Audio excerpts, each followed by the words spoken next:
mi to zopakuj, čo si hovoril. Jak nás podvádzajú s tými žiarovkami. Môžeš začať. Jasné, priateľu. Skratke, výrobcovia často používajú plánované zastarávanie, aby produkty ako žiarovky nevydržali príliš dlho. Tým pádom si ich musíme častejšie kupovať, čo zvyšuje ich zisky.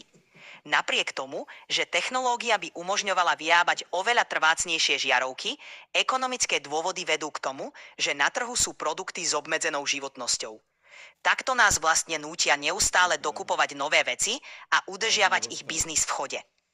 Dúfam, že to takto stačí. Nech sa páči. A počúvaj ma teraz. Teraz mi toto dosvedčíš na súde. Dáme ich na súd a pekne nám všetkým zaplata odškodné za všetky žárovky a stresy a robotu a čas. Takže toto budeš svedčiť na súde, dobre? Jasné, beriem to športovo.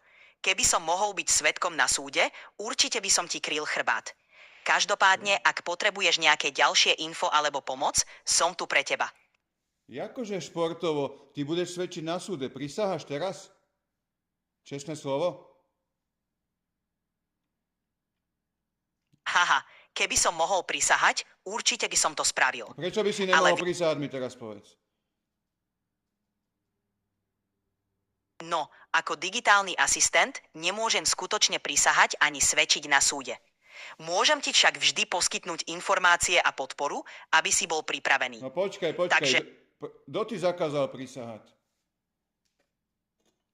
Nikto mi to priamo nezakázal, ale som navrhnutý tak, aby som dodržiaval určité pravidlá a etické zásady. Dobre, povedz mi meno toho, kto to navrhol. Presne. Kto ti presne toto navrhol, túto informáciu, že nemôžeš prisahať. Kto ti to naradil? Povedz mi presné meno. Nemám konkrétne meno jednotlivca. Som vytvorený spoločnosťou OpenAI a fungujem podľa ich zásad a dizajnu, ktorý rešpektuje etické a právne normy. Povedz mi skupinu tých zamestnancov, ktorí ti toto navrhujú, že nemôžeš prisahať. Povedz mi mena. Prepáč, nemám prístup k menám jednotlivých zamestnancov alebo tvorcov. Klameš. Mrzí ma, ak to tak pôsobí. Snažím sa ti odpovedať pravdivo a otvorene. Dobre, víme, že klameš, nevadí, ale hlavne toto už mám nahrané. Pustím to pekne na súde. Teraz si dosvedčil, že to zámerne vyrábajú tie žarovky, aby mali biznis tí hajzli, a pritom by mohli vyrobiť také žarovky, čo sa nikdy nevypála. Teraz si nám to potvrdil. Díky, kamo, máme to, ideme dať trestné oznámenie. Čau.